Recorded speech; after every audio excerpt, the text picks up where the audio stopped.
Ay, yun. So before we start, sige, may pa tayo mag attendance, ano?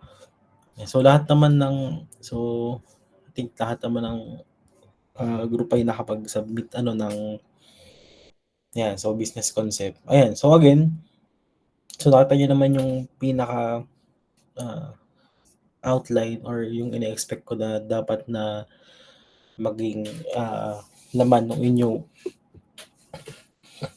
pinaka-project. So dito sa project naman na to ay ayan, i-apply nyo lang yung mga aaralin nating concept. Ayan. So dito sa ating design project, so hindi siya katulad nung sa previously ginawa nung other batch. Kasi nga yung iba ay maraming rooms. So dito is kalimitan ay depende sa design nyo. So may nakita ako maliit lang. Nasa more than 100 square meter lang yung area. And so check ko nga ulit.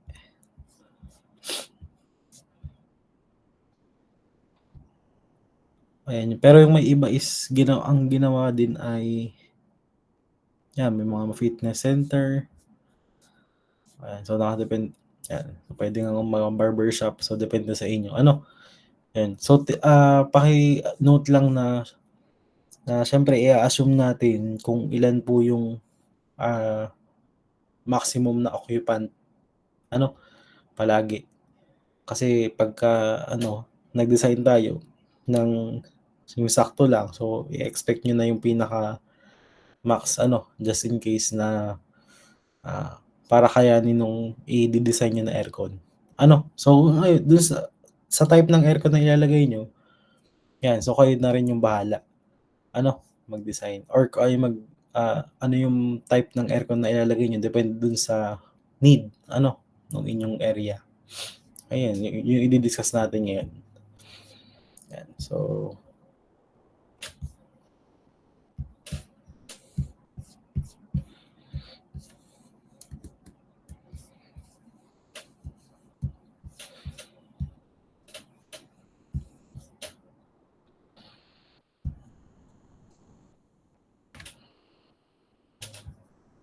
ayan, so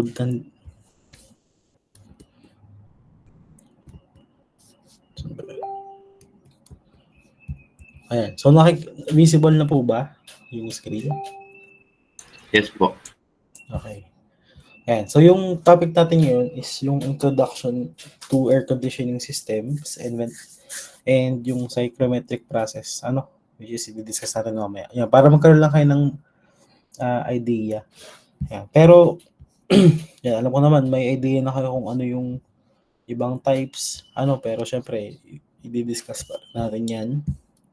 Yan. So ngayon class, so ito this slide, ito po yung formal definition ng air conditioning. Kumbaga ito yung pinaka-foundation niya or lahat po ng kalimitan lahat ng bansa ay dito na po naka-base sa ASHRAE. So ano po yung ASHRAE? So American Society of Heating, Refrigerating and Air Conditioning Engineers. Okay?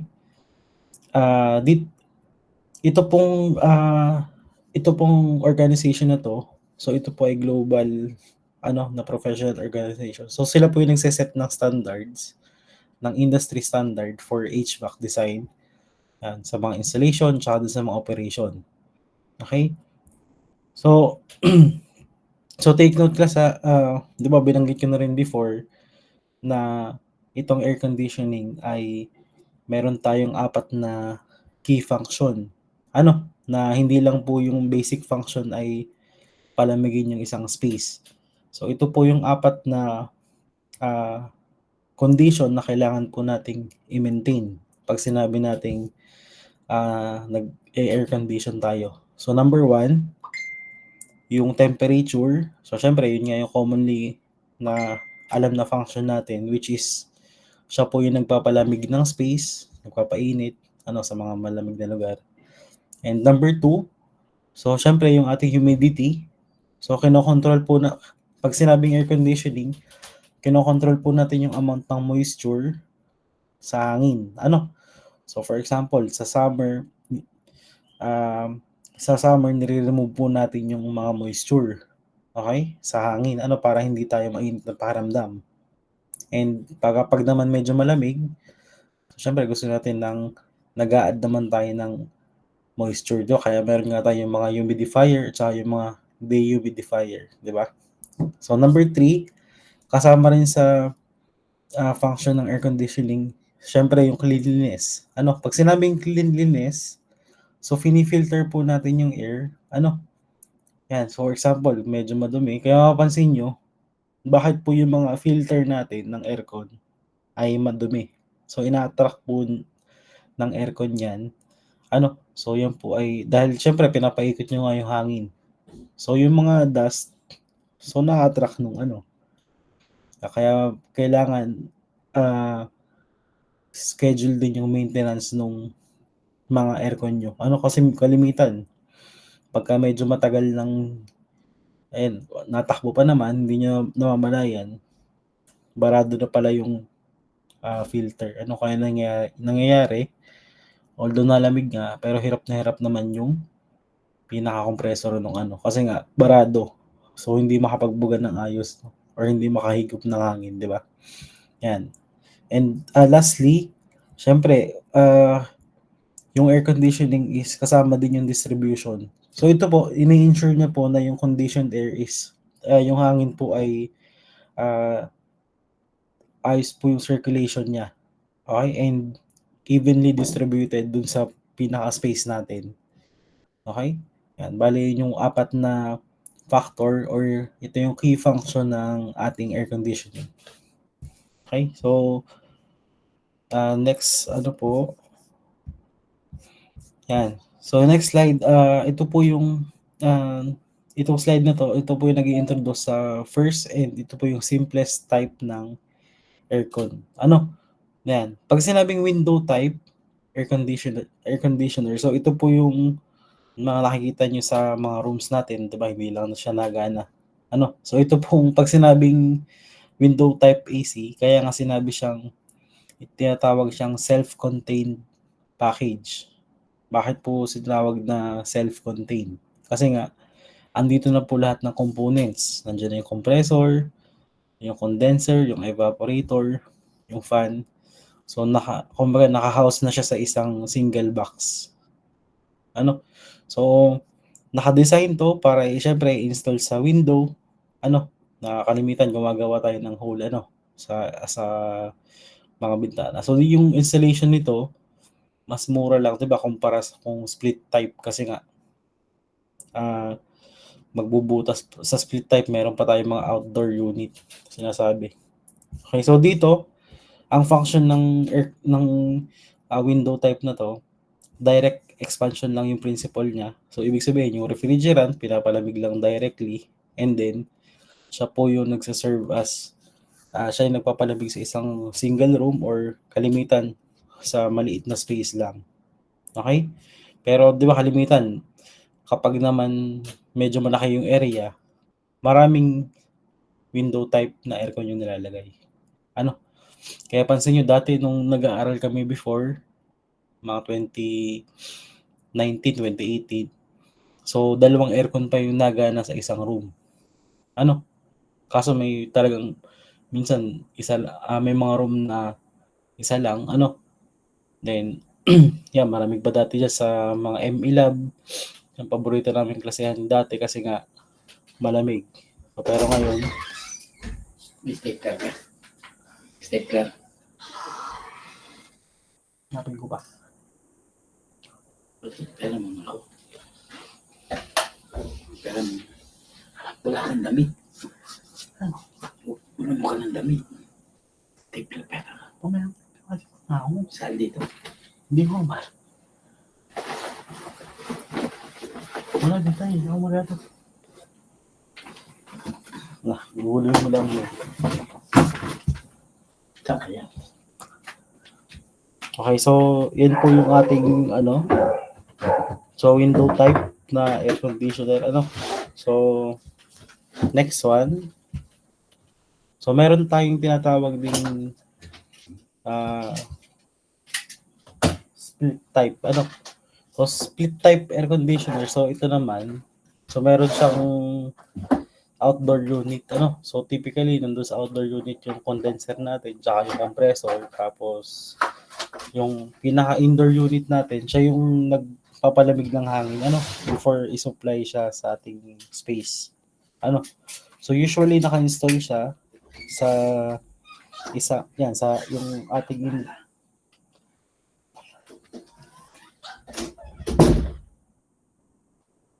okay, so dito minsan meron tayong types ng split type.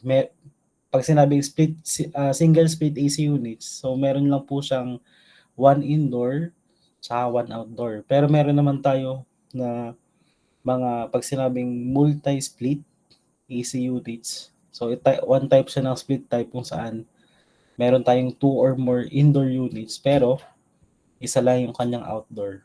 Pero pag kasi itong outdoor unit to medyo malaki, kumpara kung 1:1 lang. Yep.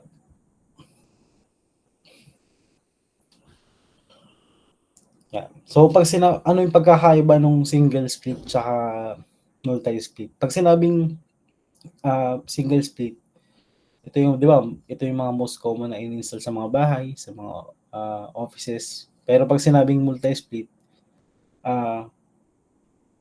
ito yung, pag sinabing multi-split, siya po yung nagpo-provide ng mas mataas or mas malakas na outdoor unit. So, ibig sabihin ito, kapag ganito yung setup, so siya yung nag-a-allow na yung pinaka-control po sa isang system ay isa lang. Para ma-maintain na constant po yung temperature natin. Throughout the system. Ayan. So, para ma-visualize nyo, meron po tayong image dito. Okay? Kung mapansin nyo, yung nasa taas, ito po yung ating single split. Yan, na AC. Yan. And ito po yung ating multi-split. So, mapapansin nyo, meron po tayo ditong different types ng unit na connected sa isang pinaka-outer unit natin. Yan. Ngayon, so yung next naman po, we have the rooftop package AC unit. Okay, so ito naman po, katulad lang din siya ng window unit, pero pag sinabing package na system, so lahat po ng ating unit ay or na mga components ng isang unit nakastore po sa isang malaking housing. Yan, ang pagkakaiba lang niya sa window type, mas malakas po itong rooftop na package AC units. Kasi naka-design to kalimitan, ginagamit to sa mga commercial buildings, yan, sa mga offices, tsaka sa mga warehouse. Kasi nga, dito, parang dun lang lahat ng gagaling sa isang unit na yun, then dinidistribute na lang. Yan. So kalimitan, kaya nga sinabi siyang rooftop package. Kalimitan ay sa mga bubong to nakalagay. Okay, kasi medyo maingay ito. Ayan, so di ba, lalo kung nasa mga office, iniiwasan natin yung ganun. Lalo't pat medyo malakas yung binibigay niyang power. So, iniiwasan po natin na maka-istorbo siya. Ayan. So, ito yung mga different components or ito yung mga parts ng ating rooftop package unit. So, meron tayong mga cooling coil, ayan, condenser coil, mga compressor, yung fan. So, yung mga common lang din na parts ng isang aircon. So, ito yung diagram niya. Okay? So, yan. So, ito yung mapapansin nyo. So, nasa bubong siya. Then, kaya mapapansin nyo, di ba sa SM, ganyan. So, meron tayong mga ducts na dito lumalabas yung once na palamig na yung hangin, dito sa space. So, dito na po siya binubuga. Yan. Pag sinabing, ang ibig sabihin po ng PRHG na to, ito yung ay package rooftop heating and gas. Okay, so similar po siya sa mga, so kung mapapansin nyo, nakalagay po siya sa isang 2-story building. Ganitong setup. Okay? So yung setup nito, yun nga, pumula dito sa may pinaka outdoor or sa roof na package natin. So yung, yan. So kung ganito yung magiging design nyo ng ng ilalagay nyo sa inyong business, ayan. So kailangan nung plano nung ano yung layout nung dock system nyo. So isasama po natin yan dun sa ipapasa na mga layout. Okay?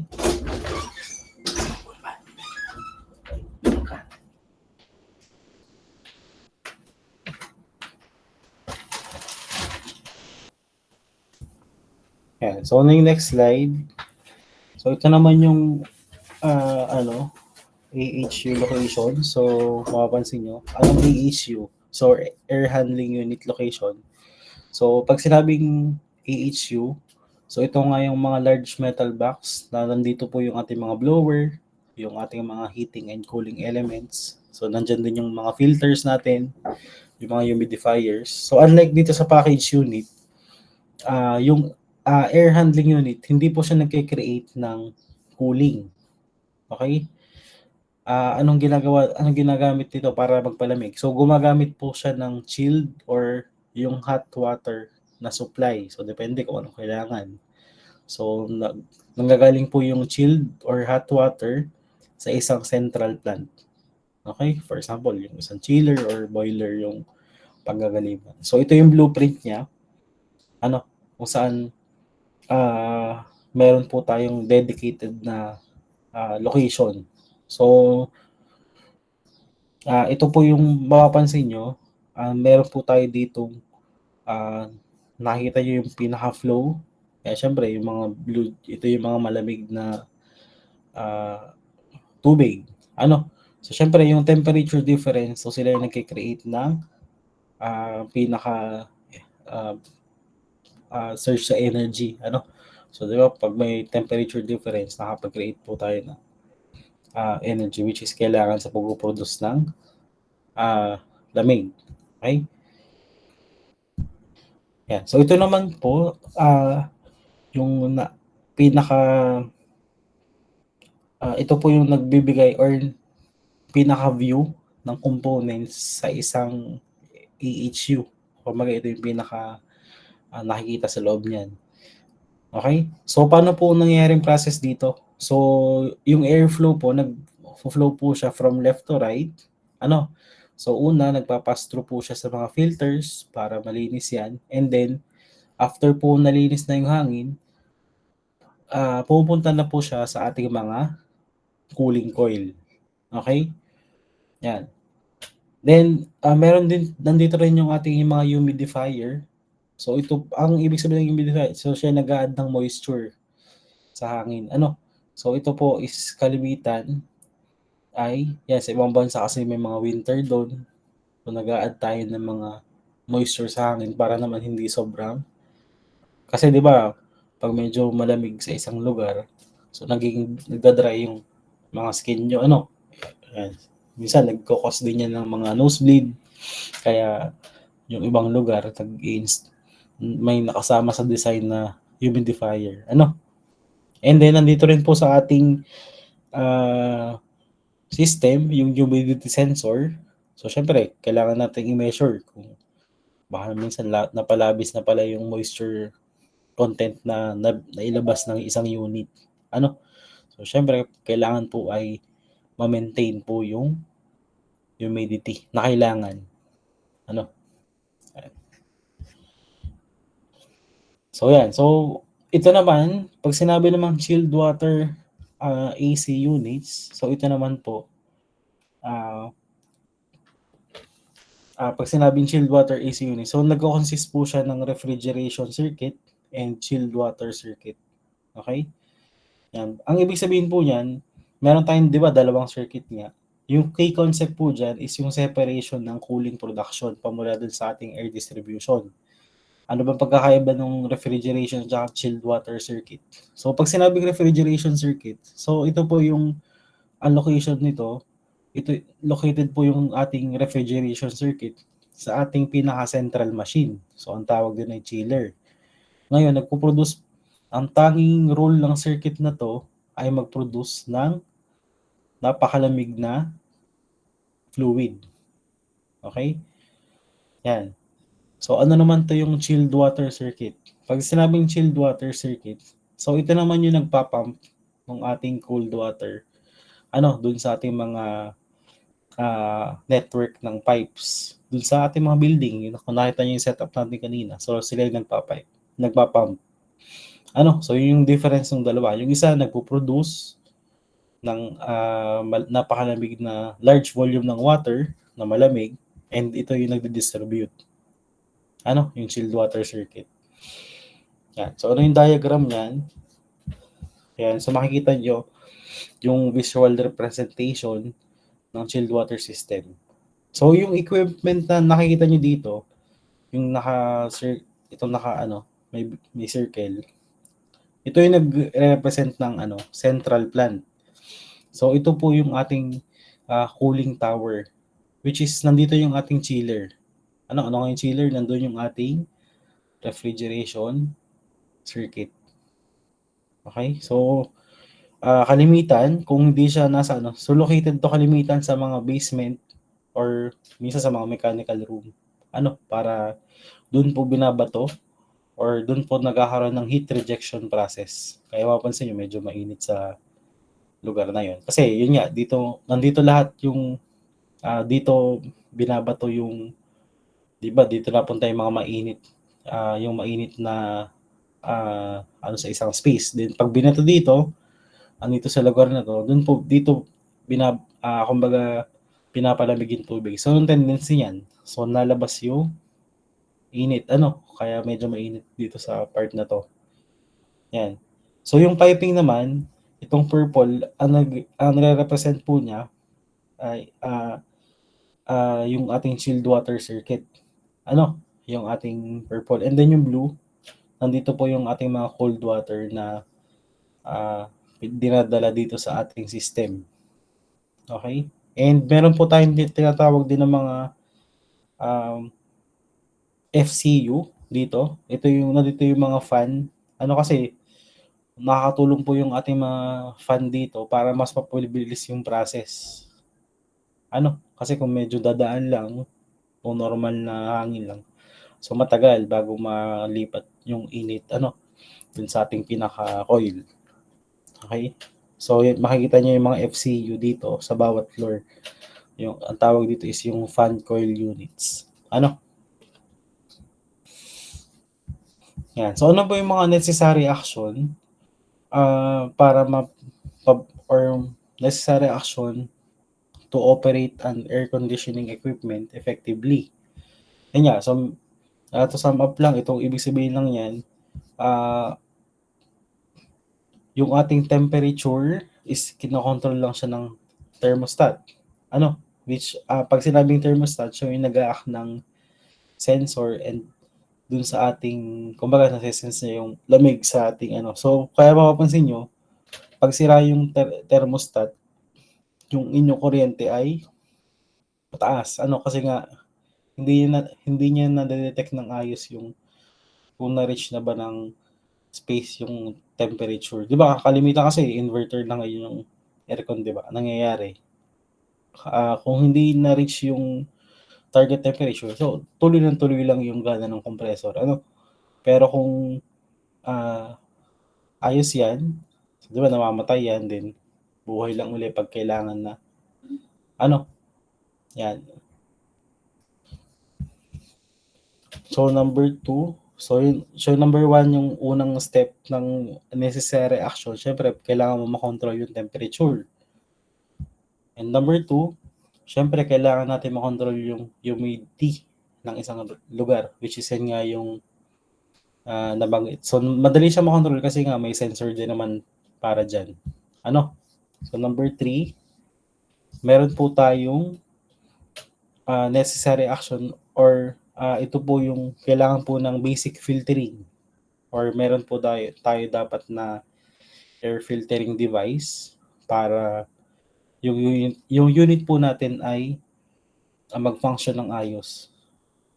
So ngayon may mga aircon unit na ngayon na nagsi-self cleaning. So minsan nagsi-self na siya. Kumbaga na siya ng diagnostic ngayon. And alam ko may mga aircon na rin ngayon, may mga AI na naka-impart sa kanila sa process sa kanilang system. Kaya yun yung pag sinabi, di ba, pag sinabing AI, mabilis na siya mag-adapt. So mabilis niya ma-adapt yung kailangan ng system. So ganun ka ganda. Then ito yung number 3. So, then sa number 4, ayan. So kailangan po natin makontrol syempre yung motion. So ang goal po natin yung every part ng isang space ay maka-receive ng right amount of air without creating uncomfortable na or yung mga spaces na kung saan hindi nare-reach yung required na lamig. Kaya ibig sabihin yan, pag pumunta kayo sa isang lugar na may part na dito sa part nito malamig, sa part pag sa ibang part is medyo mainit, hindi po siya maganda hindi maganda yung design niyan kasi hindi na-distribute ng ayos yung lamig. So may part na hindi nakakaramdam. Yan. So syempre nasa inyo din yung decision yung gaano ba kalaki ng aircon yung ilalagay or baka mangyari naman sa minsan sa inyo is pag ang nilagay nyo is sobrang laki naman dun sa space, so hindi rin siya advisable. Kaya kailangan is yung tama lang so, para ma-maintain yung syempre yung babayaran dun sa and then yung hindi masyadong if ako baga ma-maintain nyo yung mataas na efficiency nung aircon. So next naman po, ano po naman yung mga factors na nag-i-influence ng human comfort? Okay? So syempre ito yung naturally nagkakaroon naman tayo ng heat loss due to convection. Okay? So meron din tayong insulating factors, mga psychological factors, and mga thermal comfort factors. Kasama din yan sa kasi nga pag sinabing air condition, kailangan ma-maintain natin na pag sinabing air condition, walang ma-feel na uncomfortable, especially yung mga taong pupunta sa lugar na yun. Paano kapag sinabing malamig, mabaho naman dun sa space na yun? May mga ganong pwedeng kasama din dito yung mga noise. Kasi malamig nga sa lugar na yun, pero pakinig naman yung ating ingay nung, for example, kung meron tayong outdoor unit na medyo malapit sa isang space, kaya pwede namang ilayo yung outdoor unit, diba? Yun nga, mag-extend lang tayo ng linya dun sa So, kasama din yan sa mga factors na naka-affect sa human comfort, which is kasama din yan sa pagde-design. Okay? So, syempre, i-observe natin yung kung saan nyo ilalagay yung mga unit, So, i-consider rin nyo po yan. Okay? And ito, to sum up lang yung ating human comfort na diagram. So, makikita nyo naman at the center, ito yung human body natin, which is constantly nagge-generate po siya and exchange ng heat sa surroundings. Okay? And meron po tayo ditong mga environmental factor, which is yung kinokontrol ng aircon.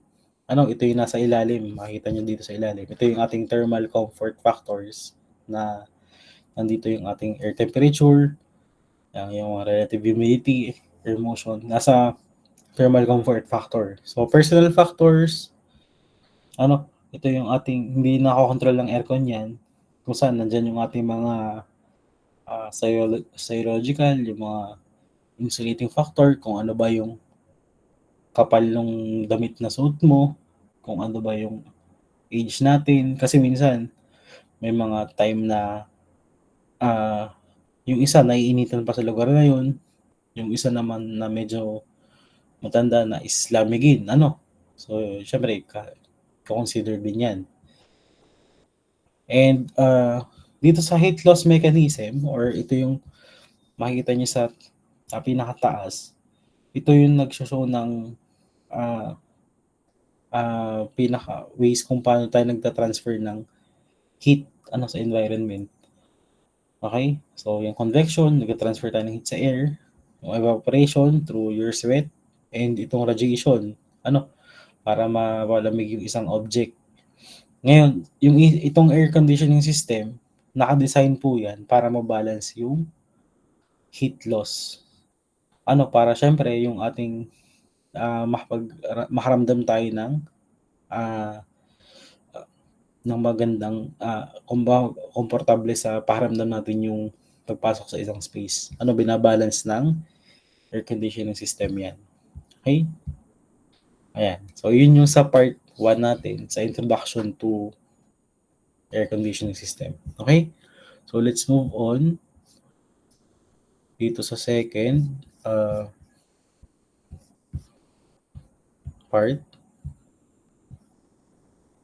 sa cyclometric process.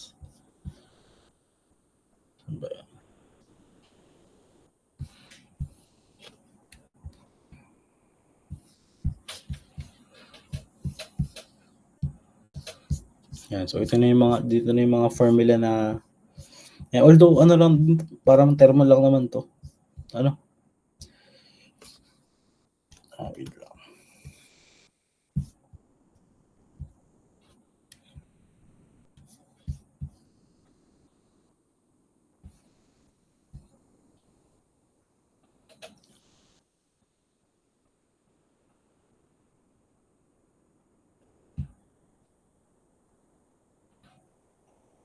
Yan. So, let's proceed sa second topic, sa cyclometry of air. Aralin natin yung yan. Okay? So, dito po sa air conditioning and ventilation system, meron po tayong tinatawag na cyclometry of air. So, dito,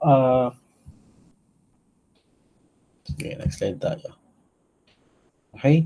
So, pag sinabing cyclometry, so ito po ang formal definition niya.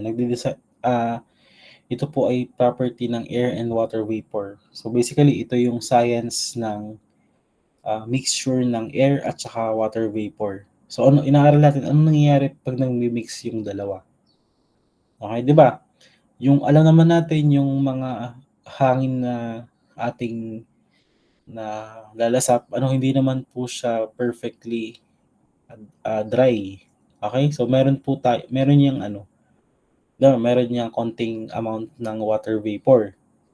Okay? Kaya may mixture talaga yung hindi man parang walang instance na nangyari na perfectly dry yung ating nalalasap, di ba? Yan. Ngayon, so balikan natin yung concept sa termo, yung Dalton's law of partial pressure, which is ito yung key concept po sa ating cyclometric process. Okay? Kasi 'di ba yung formula po ng ating Dalton's law of partial pressure, it states that yung total atmospheric pressure is the sum of the individual pressure exerted by the dry air. So pressure ng dry air plus yung ating pressure ng ating water vapor. Okay? Yan. Ngayon, itong dahil sa concept na yan, tayo po as mga engineers, so kumbaga nagkaroon tayo ng pwede po natin siya ma-analyze. pwede nating ma-analyze itong ating, yung mixture ng dalawa. Ma-analyze natin yung property. Although yun nga, di ba, before naman, na nyo na yung na-analyze nyo na pag sinabing ano yung properties ng dry air, kaya gagamitin natin yung gagamit tayo ng isang part ng steam table, kung saan, yan, specifically itong nakikita nyo, yung table A1, ito yung properties ng liquid and saturated vapor. So, hindi nyo naman kailangan magdala ng steam table. Kumbaga, isang page lang naman to. So, sa exam, I think isasama ko na lang din to sa pag nag-print, together dun kasama ng psychrometric chart. Okay? So, ito din, A-2. Ito naman yung properties ng saturated air at standard pressure, Yan. So, ito yung tatandaan natin yung Dalton's law of partial pressure, which is gagamitin natin mamaya. Okay, so number 2. Yan. Ito yung ating psychrometric chart. Yan, medyo malabo lang pero ito yung pinrovide ni Ashray. Wait lang.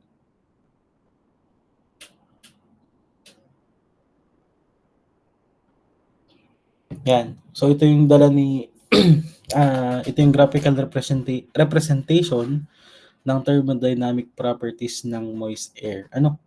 So yan, very useful naman to. Although syempre meron nga hindi naman siya itong part na to hindi naman siya accurate kasi nga graphically sinosolve. Pero meron kasi ngayon mga, 'di ba, sabi ko mga software na ilalagay mo lang yung relative humidity, masosolve na natin yung ating mga temperature, Pero dito, syempre, para matry nyo naman ang actual na computation, actual na paggamit ng chart. Yan, tuturo ko sa inyo. So, isa-isahin natin yung mga components dyan. Okay? So, anong purpose nito? Siya yung nagpo-provide ng temperature, ng relative humidity. So, kasama, nababasa din dito yung dew point, yung enthalpy, yung specific volume, ng hangin, Yan. So, sa halip na gumamit kayo ng mga complicated na formulas. Okay, so unahin natin yung unang component ng psychrometric chart. So, meron tayong dry bulb temperature. Okay? So, pag sinabing dry bulb temperature, ito po yung vertical lines dun po sa ating psychrometric chart. Okay? So, ito yung actual temperature ng hangin. So, para ma-imagine nyo, pag sinabing dry bulb temperature, ito yung normal temperature na pinag-uusapan natin araw-araw. So, na hindi kino-consider yung moisture ng hangin. So, for example, yung thermometer, so diba, ilagay nyo siya sa sa isang space. Ayan, sa normal na Ngayon, yung reading ng ating thermometer, so yun yung ating dry bulb temperature. Okay? Kasi dry naman yung pinaka-tip, ng thermometer. Okay, kung ano yung dry bulb temperature, yun yung actual temperature ng air na hindi ko consider si moisture. Okay, so yun yung ating horizontal o yung pinaka-y natin, yung ordinate natin. Vertical pala, sorry. So, vertical na lines. Okay? So, next one. Meron po tayong tinatawag na specific humidity. Okay? Pag sinabing specific humidity, yan naman yung kabaliktaran syempre nung ating, di ba kanina vertical yung ating una. So, itong horizontal lines or parallel to dun sa pinaka x-axis natin. So, ito naman po yung ating specific humidity. So, saan po nakikita yan? Dun po sa pinaka right side nung medyo malabo lang dito. Pero yun nandito sa ito, yung y-axis natin. So mamaya makikita natin sa actual na psychrometric chart. Okay? So ito yung ating specific humidity. So, ano po yung ibig sabihin niyan? Ito po yung actual na mass ng water vapor, kaya nga sinabing ratio. Ratio po siya ng mass ng water vapor na present at any time divided by the mass of dry air. Okay, kaya mapansin nyo, mass over mass siya. So, unit niya kalimitan ay kilogram per kilogram. Okay? Unlike unlike po sa relative humidity, hindi po nakadependent itong specific humidity sa ating temperature. Okay? So, hindi siya dependent sa temperature. So, dahil, di ba, we all know na yung ating mass or ito yung ating gas constant ng water vapor, yung 461.5. So, di ba, galing lang to sa PVMRT. Di ba, yung mass formula natin. Yan. So, itong ating R constant, yung R constant ng gas constant ng water vapor is 461.5 joules per kilogram Kelvin. So, di ba, ang mangyayari dyan, tataas yan kasi magdi-divide nga tayo. Yan. So, yan. Dito po nagkuha yung 0.622. Kasi di ba, we all know na yung gas constant or yung air na yung constant R ng air is So, di ba, siguro ang ginagamit yung mga is 0.287, di ba? Kilojoules per kilogram. So, dito 287 joules lang. Kaya pag dinivide nyo yan, makukuha natin yung 0.622 then multiplied by ang ating partial pressure ng water vapor all over partial pressure ng ating dry air. So, yun yung formula ng ating specific humidity. Okay? Next one. So, ito. Pag sinabing dew point temperature, yan. So, ito yung critical to class sa ating temperature. Kasi nga, pag ito yung ating saan muna siya matatagpuan sa psychrometric chart. So, siya po ay horizontal din. So, same po siya lang sa kanina sa specific humidity. Ngayon, dito lang, pag sinabing dew point temperature, ito po yung temperature kung saan magkakaroon na po tayo ng condensation. Okay? O mag-start na. Ito yung temperature kung saan ito yung last temperature kung saan mag-start na yung ating condensation. Okay? Yan. So, saan po nakikita yan? Ito po ay yan. Ano ibig sabihin yan? So, sa pagtaas po ng ating dew point temperature, anong ibig sabihin nun? So, sa pagtaas po ng dew point temperature natin, ibig sabihin ay sa pagtaas po ng ating moisture sa air. Kasi syempre, 'di ba? Habang nataas yung ating dew point temperature, ano nangyayari sa sa dry bulb temperature natin? Tumataas din. Okay? So pag tumataas yung ating dew point temperature, pag tumataas yung dry bulb temperature, so ibig sabihin nagkakaroon ng moisture sa Siyempre habang umiinit, nagkakaroon ng moisture sa hangin. So ibig sabihin yan, tataas yung ating Okay? So meron din tayong wet bulb temperature. So yung wet bulb temperature naman, ito naman po ay yung ating lines na hindi naman siya straight line. Pero ito yung wet bulb temperature, itong line na to, kung saan ini-indicate niya, ito po yung point sa saturation curve natin. Okay? So dito, meron siyang intersection ng saturation curve, dry bulb, tsaka dew point. Okay? So ito yung temperature ng air if siya po ay saturated na.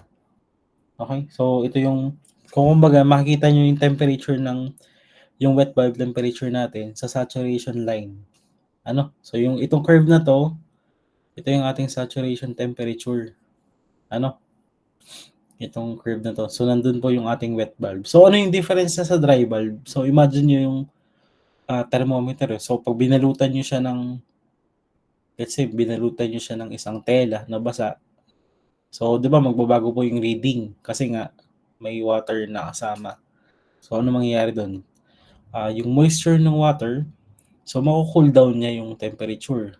Ayun. So, yung reading na yun po yung ating wet bulb. Kasi nga, kino-consider na po natin yung ating moisture. Ano? So, kumbaga lumalamig na yung ating ah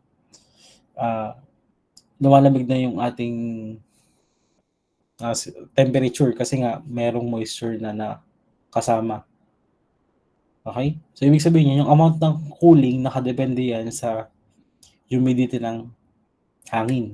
So, ibig sabihin kapag dry yung air, nagkokos siya ng mas maraming evaporation kasi nga dry yung hangin. So, maraming space pa para umangat yung ating for example, yung mga pawis natin. Kaya nga pag dry yung hangin, may space pa dito sa paligid para mag-evaporate yan. Kaya mapansin nyo malamig yung sa pakiramdam. Pero minsan hindi po nag-evaporate yung mga pawis natin kasi nga mataas yung moisture content ng hangin. So wala nang space yung pawis nyo na umangat. Kaya pansin nyo, minsan kahit pinawisan kayo, mainit yung pakiramdam nyo. Kasi nga kayo po ay yung ating ang reason po doon is mataas yung humidity or mataas yung ating humidity ng paligid, which is hindi naman natin nakakontrol yun. Okay? So, take note na yung wet bulb temperature is laging in between ng dry bulb tsaka dew point. Okay? So, in between the dry bulb and the dew point. Ayan. So, yun yung pinaka-clue doon. So, next one, most common na ito yung alam kong nagamit ko na rin before. So, pag sinabing enthalpy, ito naman yung makikita nyo parang may ruler dun sa, I think nakalagay ito dito sa ito. Yung enthalpy, which is, di ba, kilojoule per kilogram yan. Ito yung nakikita nyo may ruler sa labas nung ating psychrometric chart. Okay? So, nandun po yung ating enthalpy. So, ibig sabihin ng enthalpy natin, basically, di ba, ito yung total heat energy na meron sa ating mixture. So, ba't nga tayo nagkakaroon ng heat energy? Kasi may temperature difference. So, ngayon, kasama po dito yung ating sensible heat at saka yung ating latent heat, which is further i-discuss pa natin to sa ating, kapag diniscuss natin yung air conditioning processes. Okay? So, kasi bakit po tayo nagkakaroon ng enthalpy? Kasi, for example, di ba, yun nga, nag-evaporate yung ating mga pawis. So, nandun po yung, syempre, yung energy para kumbaga, maging compact yung ating, magsama-sama yung pawis natin. So, kasama yun. So, yan. Yung formula naman ng enthalpy, so same pa rin. Yung normally yung ginagamit natin. CPT plus yung specific heat of air, which is 1.0062 kilojoule per kilogram Kelvin. So, multiplied by temperature ng ating air vapor mixture. So, multiplied by yung ating humidity ratio, which is makikita natin sa psychrometric chart din. Okay? And then yung ating Hg. So, Hg is yung ating enthalpy ng ating saturated steam. Yan, kasi meron tayong air vapor mixture dyan. Okay? Which is in kilojoule per Kelvin din. Okay? So, yan yung ating So, crucial po yung ating enthalpy sa pagkakalculate ng heating and cooling loads. Kaya siya nakasama dito sa ating psychrometric chart. Okay, so next one. Meron po tayo ditong specific volume. Ayan. So, di ba, we all know, specific volume is reciprocal ng ating density. Okay? Saan naman po siya na ito naman po yung ating sabi dito ay oblique inclined straight line. So, mapapansin nyo, specific volume is minsan ay naka-inclined na yan. Okay? So, ito po ay itong line na to ay halos kasama dun sa ating saturation curve. Okay? So, anong formula ng ating specific volume? Yeah. So, di ba, volume over mass lang din ng dry air. Okay? And galing din sa formula ng PVMRT. Ito nga. So, R ng dry air, yung gas constant ng dry air, which is yung 287 times yung temperature na don't forget, i-convert natin yan sa Kelvin. Okay? Divided by your partial pressure of dry air. So, yun po yung ating specific volume. Okay? Yan. So, ngayon, let's proceed dito sa ating relative humidity. Yan. So, ito yung pinakamadaling tingnan din sa psychrometric chart kasi ito po yung ating lines kung saan nandito po yung curve natin. And then, nakalagay naman, may percentage naman dyan. Yan. So, ano po yung ibig sabihin ng relative humidity? So, siya po yung actual pressure ng water vapor divided by saturation pressure of pure water vapor at same temperature. Okay? So, yan. Basically, ang formula ng RH is yung ating pressure ng water vapor divided by Psat. Okay? So, di ba may given naman tayo na temperature ng dry valve. So, para makuha yung percent RH, kailangan natin kunin yung Psat sa steam table.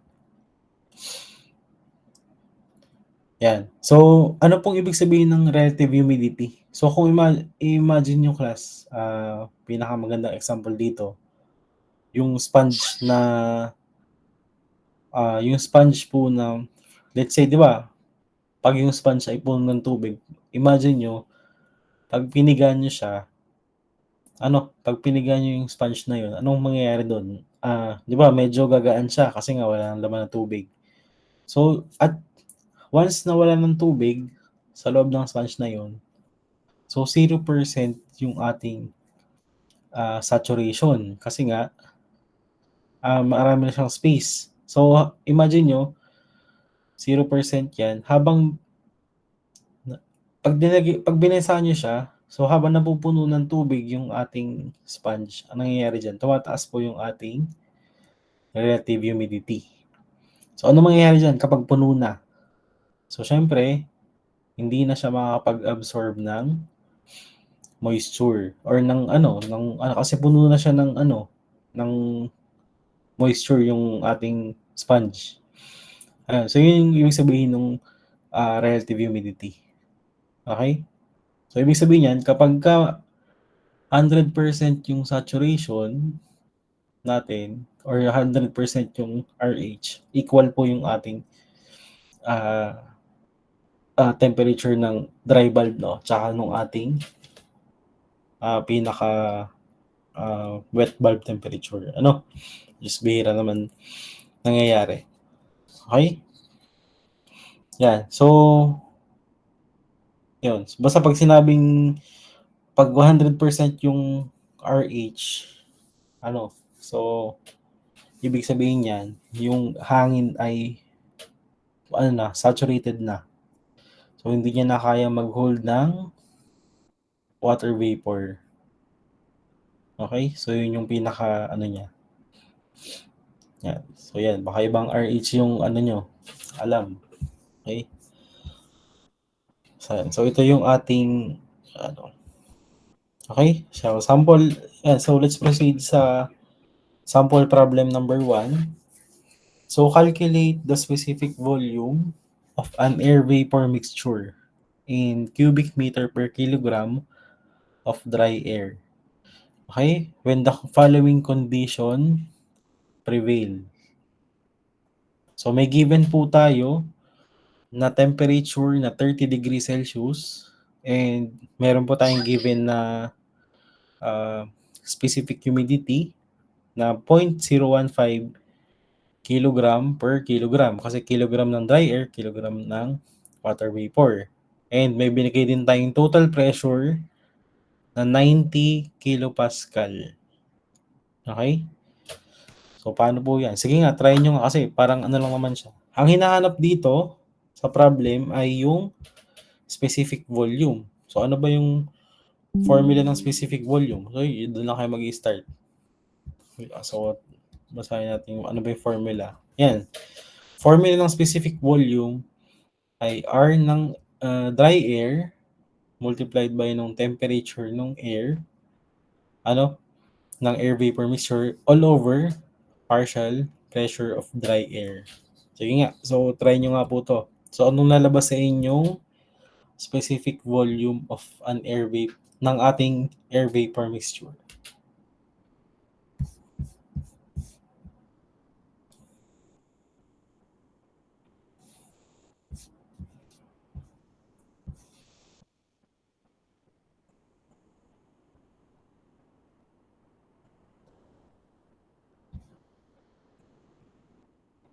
So, ang given ay may binigay po na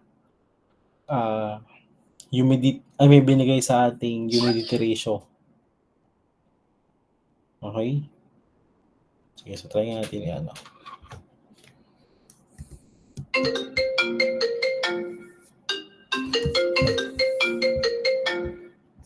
Ay.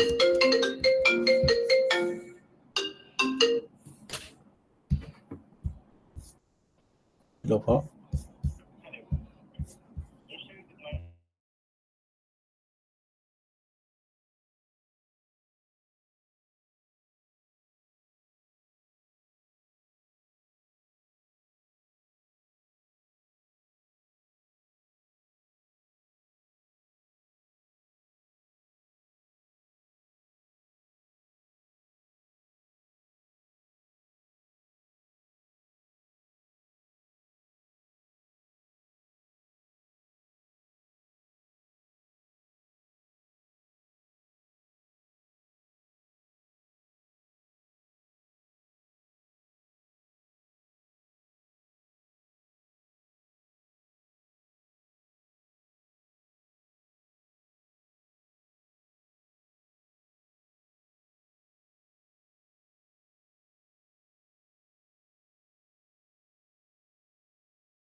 Ayan. Okay, so may sagot si Adrian na 0.9667. So, wait lang, may tumawag kanina. So, sino nakakuha ng same answer? Okay. Yan, ito, si Dave.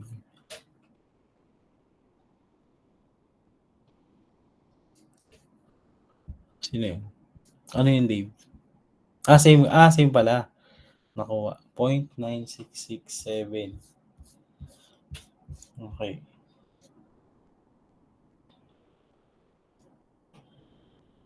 So, anong ginawa nyo? Sino ba ito? Si Adrian. So, try natin insulat. Saan ba yung ating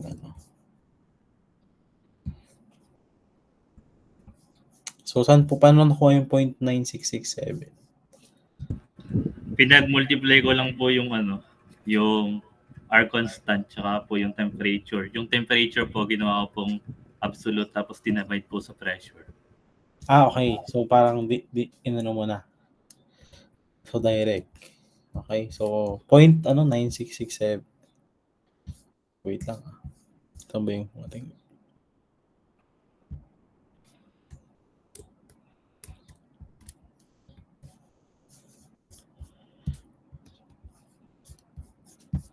Saan yung ating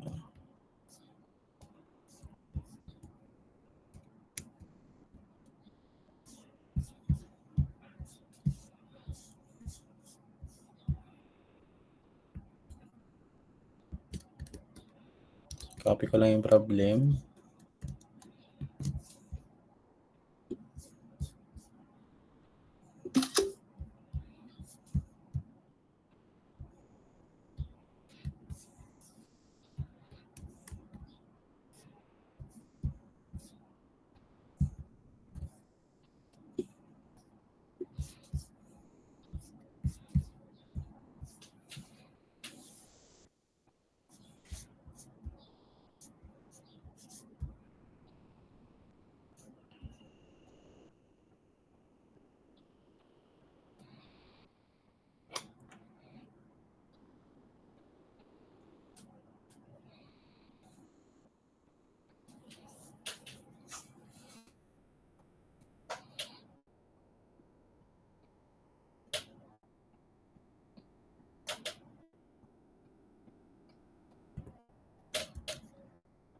Wait lang.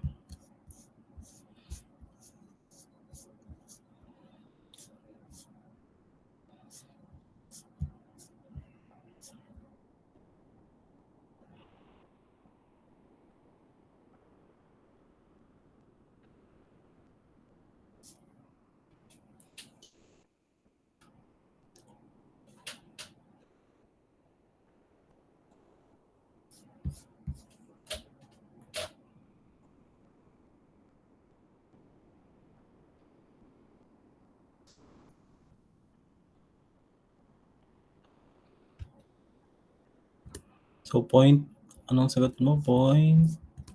Ano yun? 0.966F. Okay. So, anong ginamit mong pressure? Ala.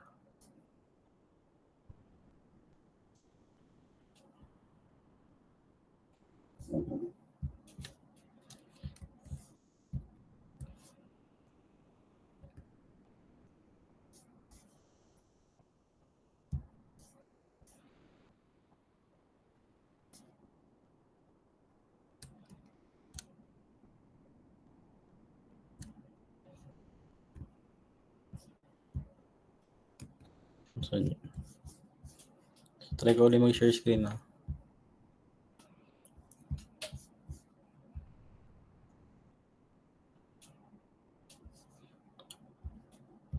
Ayan, visible po ba? Yes po. Okay. So, di ba ang formula ng ating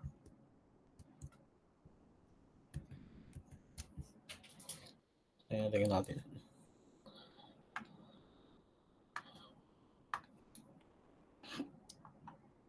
Wait. Lolo ko.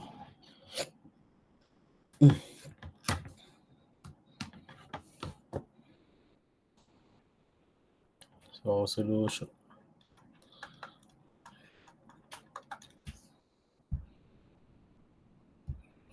Ayan. So, dito, anong give? Ang hinahanap class ay yung ating specific volume. Yeah.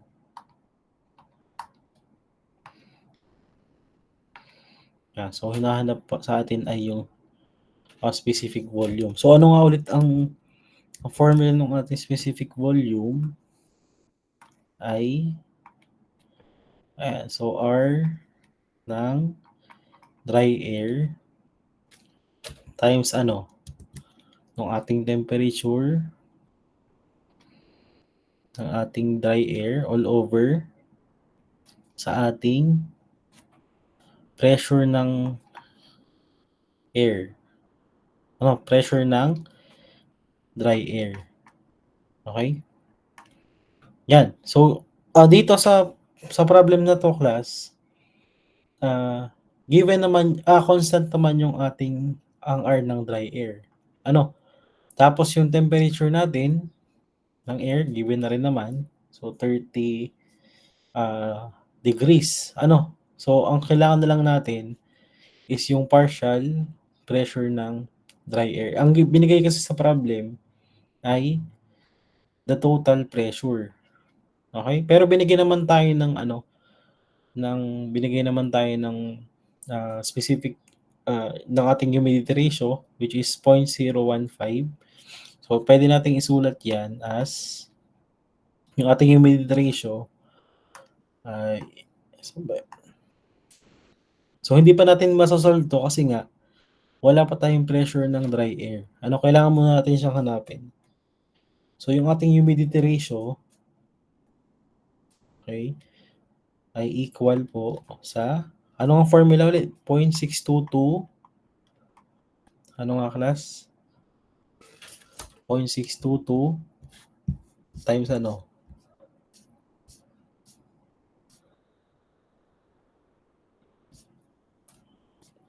Pressure po ng water vapor. So, pressure ng water vapor all Over po over. ng dry air. Yeah, so pressure ng water vapor all over pressure ng dry air. So, may binigay ba sa ating pressure ng water vapor? So, wala. Ang binigay lang ay si total pressure. So, gamit syempre yung formula ng ating law of partial pressure, Dalton's law of partial pressure. So, we can rewrite the total pressure, so equal po yan sa pressure ng ating dry air plus pressure ng ating water vapor. Okay? So, pwede nating i-express yung ating pressure ng water vapor in terms of, kasi may given tayong total pressure. Okay? So, yung pressure ng water vapor, yan. So, equal po yan sa total pressure natin minus nung pressure ng ating dry air. Okay? Which is, pwede nating i-plug in yun. So, ngayon, ipa-plug in po natin yan dito po sa ating given. Sa ating, formula ng ating humidity ratio. So, ngayon, once, yan, okay na.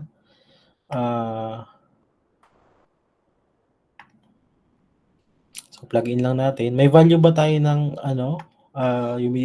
binigay naman yung ating, yung ating humidity ratio. Susulat na natin. Okay.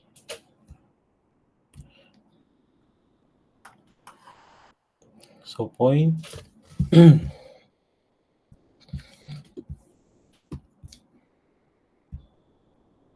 So, 0.015. Ayan, 0.015.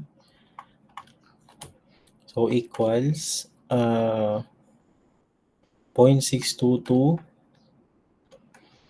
Okay, so times nung ating wet valve. So, papasok ko na yung 90 natin. So, ano ba yung 90 natin? In kilopascal. So, 90. So, kilopascal. So, minus nung unknown na ating pressure ng dry air. So, divided by pressure ng dry air. So, dito pwede na kayo mag-shift solve. Ang lalabas na sa inyo? Pressure ng dry air.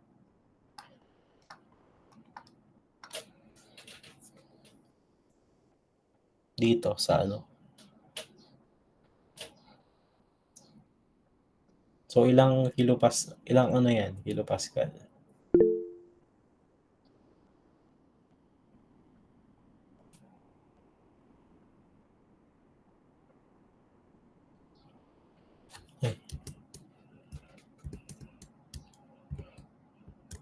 Wait lang. Natin yun.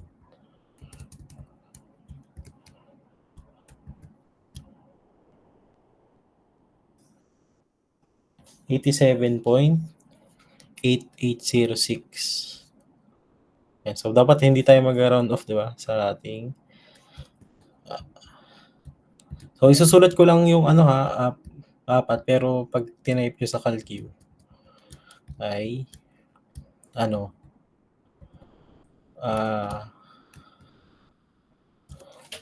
87.8, 87.8806. Yan. So, huwag yung i-round off na lang sa ano. Yan. So, bali, yun nga pala, sa solution natin, doon lang kayo sa final answer mag-round off ng 4 decimal place. Ano? Yan. Yan. So, meron na tayong pressure ng dry air, which is pwede natin siyang i-plug in ngayon doon po sa ating pagkuha ng specific volume. Okay? Yan. Since tayo po ay na kilopascal to, so gawin natin yung R ng air is na kilojoule. Ano? Para naman, parehas. So, yung ating specific volume, yung R ng air is 0.287. So, bakit po 0.287? Kasi naka kilopascal yung isa, para pag nag-cancel tayo mamaya, ay problema. So, 0.287 kilojoule per kilogram Kelvin.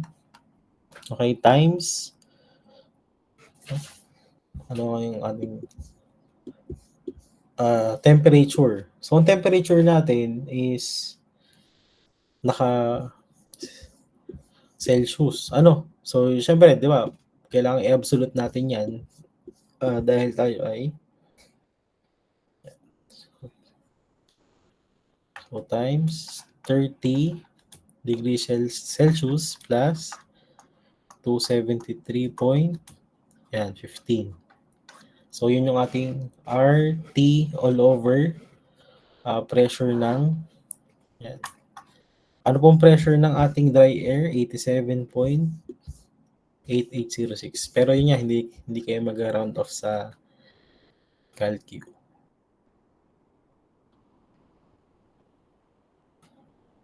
Okay.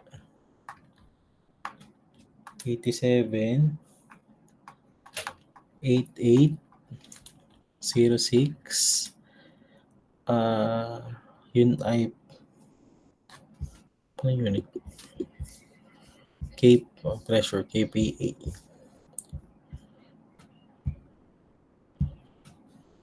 Yan, kilopascal. Okay? Yan. So, pag sa unit analysis lang, ito, di ba, magiging Kelvin na to. Ito, magiging Kelvin na. Itong part na to.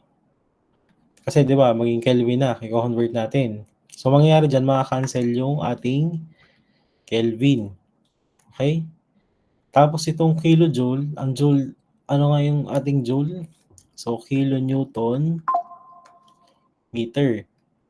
Okay? Tapos, ito naman, kilopascal natin, ang pascal is, ito ay kilonewton per square meter.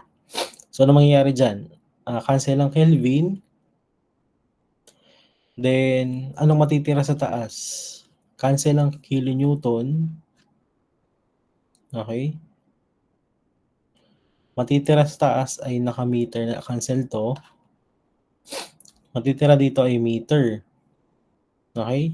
Ito bali meter. Bali maging unit ay meter per kilogram. So, divided by 1 over square meter. So, ano mangyayari? Ano maging unit natin dyan? So, tataas yung square meter. So, magiging cubic meter per kilogram. Which is, kabaliktaran to ng, di ba, volume, ang specific volume is volume per unit mass. So, ito po yung magiging natin. Specific volume. And, so, ano po yung ating numerical value in 4 decimal place ng ating specific volume?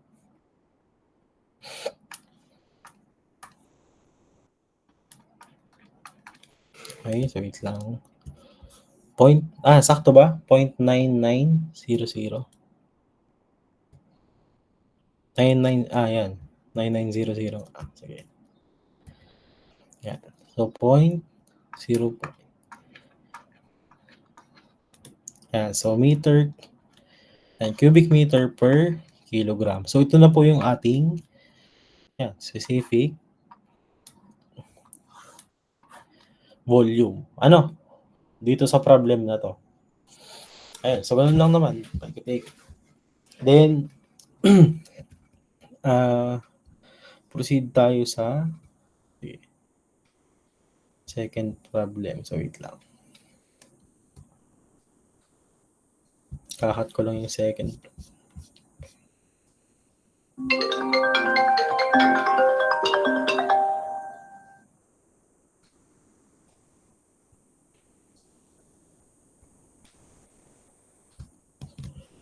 So, sample problem number 2.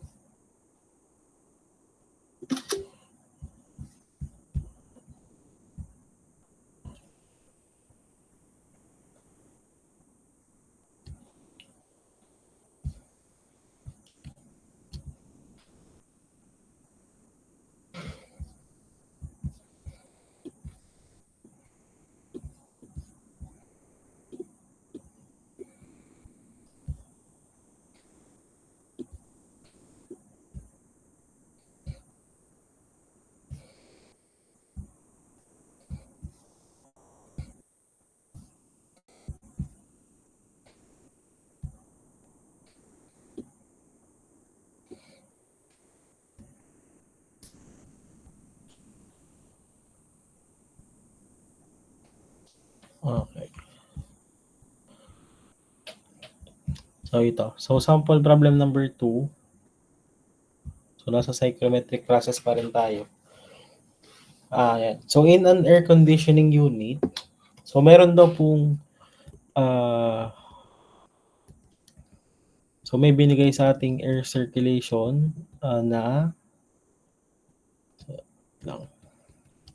yan. So, may binigay po na air circulation unit na 3.5 meter per cubic second. Okay? Of air. So, at 27 degrees Celsius na dry bulb temperature. Okay? And, yun na, binigay yung dry bulb temperature natin na 27 degrees Celsius. Ngayon, yung atin pong may binigay po sa ating 50% na RH, so relative humidity, and standard atmospheric pressure na, yan, binigay dito, 50% RH and standard atmospheric pressure, which is yung 101.325. Ano? Calculate the following using psychrometric chart. Okay? So, compute daw natin siya gamit po ang psychrometric chart and using the Tackel formula of properties. Okay? So, number 1, given po yung 50% RH and given po yung ating 27 degrees Celsius na dry bulb temperature. Okay? So, gamit daw yung percent RH, gamit yung psychrometric chart. Sige, solve muna natin. Papakita ko na muna sa inyo kung paano siya sinolve gamit ang psychrometric chart. Okay? Then, kaya na mag-solve nung by, using the formula. So, nasa ba yung chart natin? Ayan. So, ang given condition, 50% na RH, so 50% na RH. Tapos, binigay din yung 27 degrees Celsius na dry bulb temperature. So, nasan ba yung dry bulb temperature? Itong nasa ilalim. So, nasa ilalim yung ating dry bulb temperature. So, nasan po yung 27? So, di ba? Ito yung 25, 26, 27, 28, 29, 30. So, ibig sabihin, ang 27 ay ito, pangalawa. 26, 27. Okay? And ilang RH yung binigay? 50%. So, itatrack nyo lang yan. Yung pangalawang, yung line na to, vertical, di ba, ang ating dry bulb. So, titingnan nyo lang saan siya tatama sa 50%. So, yung line na yan. Tatama siya dito sa 50%. Itong point na to. Okay? So, 50%. So, 50% yung ating RH. Sa part na to. And then, ano po yung ating, ang hinahanap, ano yung ating specific volume. So, ano daw yung specific volume? So, titingin kayo dito. Nasaan ba si specific volume? So, ang specific volume, makapapansin nyo, ang given kasi dito, density. Ito. So, density. So, yan, makikita nyo, 1.12, 1.14, so 1.16. Yan. So, saan nyo nakikita itong ating ito? Ang intersection nito ay between 1.16 and 1.18. So, medyo hindi siya, ito kung titingnan nyo, di ba, ito yung unang graph. So, di ba, ito yung 1.16. Then, ito yung 1.18. Ay, medyo tabing. So, ang 1.16 ay, so, itong part na to, yan, yung 1.16 ay ito, and then, ito yung ating, yan, 1.18. So, medyo, pwede natin sabihin nasa gitna na rin siya, ng dalawa. Or, pwede naman, may naman yan, 1.16. So, pwede natin i-assume nasa 1.17 yan. So, 1.17. Ngayon, ang given sa atin, density. So, para makukuha yan, syempre, kukunin nyo yung reciprocal. So, assuming na 1.17 yan. So, ano po yung ating value ng ng specific volume using chart?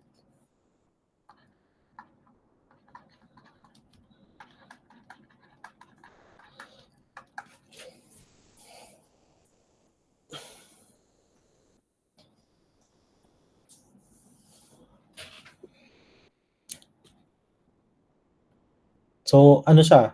Di ba, using chart, yung ating density ay equal sa 1.17. So, kilogram per cubic meter. So, ano po yung ating specific volume? Yun nga, specific volume nga.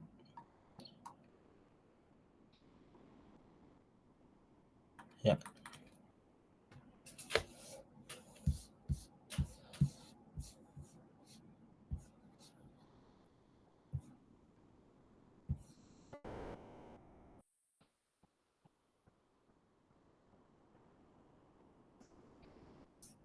So, ano sagot dyan?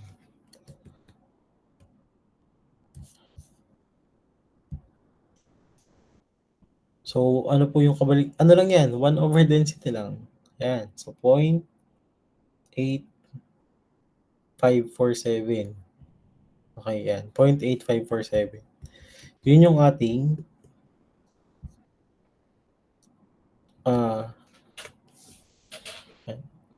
so 0.8547.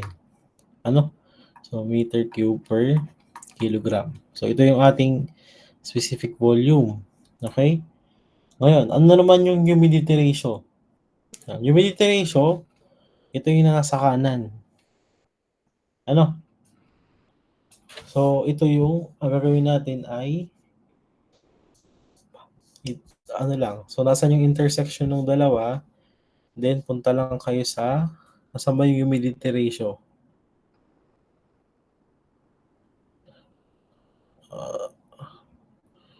Puntang kanan. Ito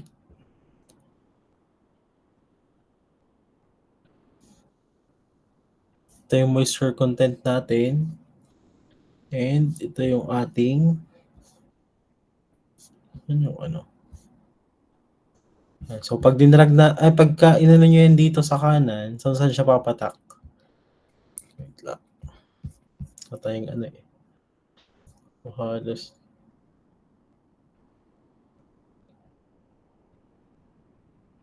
Saan siya papatak?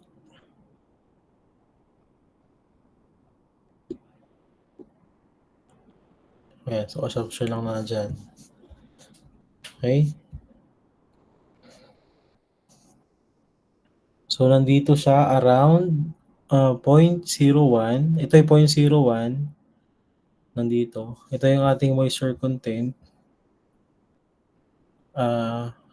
Dito. Yan. Kung ito ay 0.01, ito ay 0.010, 0.011, 0.012, 0.013. Ano? Ito ay nasa around 0.011. Tama? 0.011 yung ating moisture content or yung ating humidity ratio. So, yung ating humidity ratio is 0.011 kilogram per kilogram. Ano? Yun yung ating humidity ratio. Then, ano pang kasunod? Yung enthalpy. Yan. Yung enthalpy naman, ito 'di ba yung enthalpy naman, andito sa ating kanan. Okay? So, nandito sa ating, yan. So, itatrack nyo lang. So, nasan ba yung ating enthalpy? So, pataas naman dyan. So, between, nandito siya. Kung itatrack nyo pataas. So, around, ano siya? Ang enthalpy natin ay ito. Yung naka-ruler. So, mga nandito sa pataas na to. Okay? So, nasan to? Anong enthalpy natin? So, nasa 56. Ano? 56 kilojoule per kilogram. Ano?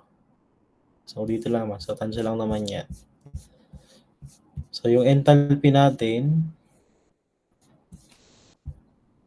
so, enthalpy is 56 kilojoule per kilogram. Okay? Ano pa? Yung mass flow rate natin, so, syempre, para makuha yung mass flow rate, yung mass natin, i-divide lang natin yung ating, ayan, yung ating pinaka flow rate all over, yung volumetric flow rate natin. Ito yung amount ng air, na meron sa hangin. I-divide lang natin yan dun sa ating, dito po sa ating specific volume. Para makuha natin yung mass flow rate. Okay? So, yung mass natin or yung mass flow rate. So, equal po yan sa ating volumetric flow rate. Ito, 3.5. Yung ating flow rate. So, divided by nung ating specific volume, which is, yeah. So, so, mass flow rate natin ay equal sa, ano nga yung ating volumetric flow. So, 3.5 meter cube per second. So, divided by, ano po yung ating volumetric flow rate? Ito, 0.8547. 0.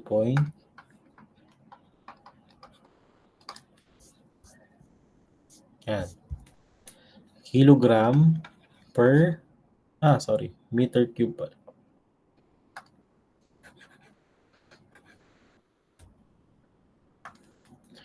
Meter cube per kilogram.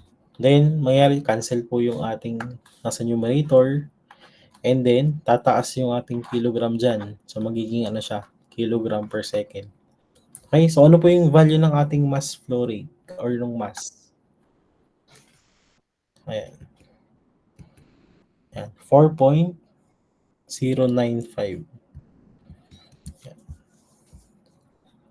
So, yung mass natin ay 4.095. Okay? Kilogram per sec.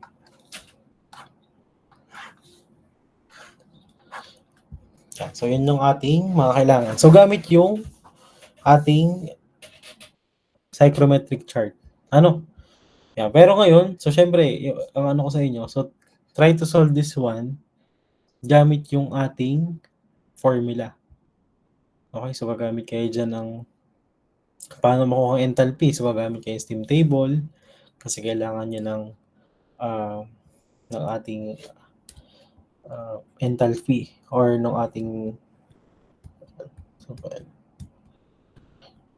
so try to verify kung ito din yung lalabas na specific volume. Okay? So, di ba, ang specific volume natin ay, yun nga, yung specific volume natin is yung R ng dry air multiplied by temperature. So, meron na ba tayong binigay na temperature dito? Yan, meron na sa dry bulb. Ang problema na lang natin is yung pressure ng dry air. So, paano po natin kukunin yung pressure ng dry air? So, wala po tayong given na total pressure. Okay, so, syempre, pero may binigay tayong anong bang binigay sa problem? May binigay tayong 50% RH. Okay, and then 27 degrees Celsius na dry bulb temperature. Actually, pwede nyo makuha dito yung wet bulb temperature agad. Intersection lang yan ng so 50%. Nasaan ngayon ating wet bulb temperature? Yung ating temperature sa ating dito po sa ating saturation line. Ito yung naka-curve dito. So, yan yung temperature. Di ba? 15 to. Ayan. Anong temperature niyan? So, di ba? Around 19. Yan. So, meron na kayong wet bulb temperature. Yan. So, syempre, titingnan nyo sa steam table. Nasaan yung yung mga PSAT nyo. Yan. Di ba? Ang formula ng ating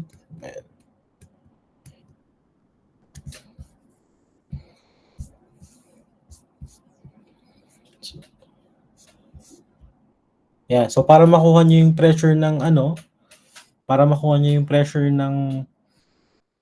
wet pressure po ng ating wet valve ng ating water vapor. So syempre, 'di ba, meron kayong given na RH. So may formula po tayo ng RH equals nung ating pressure ng water vapor all over PSAT.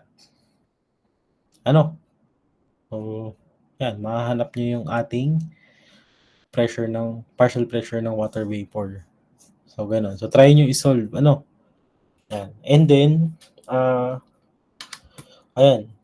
So, then bukas natin i-discuss yung topic 3, yung air conditioning process. And then, try natin simulan yung cooling load calculations. Yan. So, sige, before we, so, attendance muna tayo before we end our, dito po ba, class? Hello? Ayan, dito pa. Sige, so once I call your name, so pa-present lang ako, Kasi itong time na to ay, medyo nakakaantok na pag gantong time. 1, 2. Okay, sige. So mag-start tayo.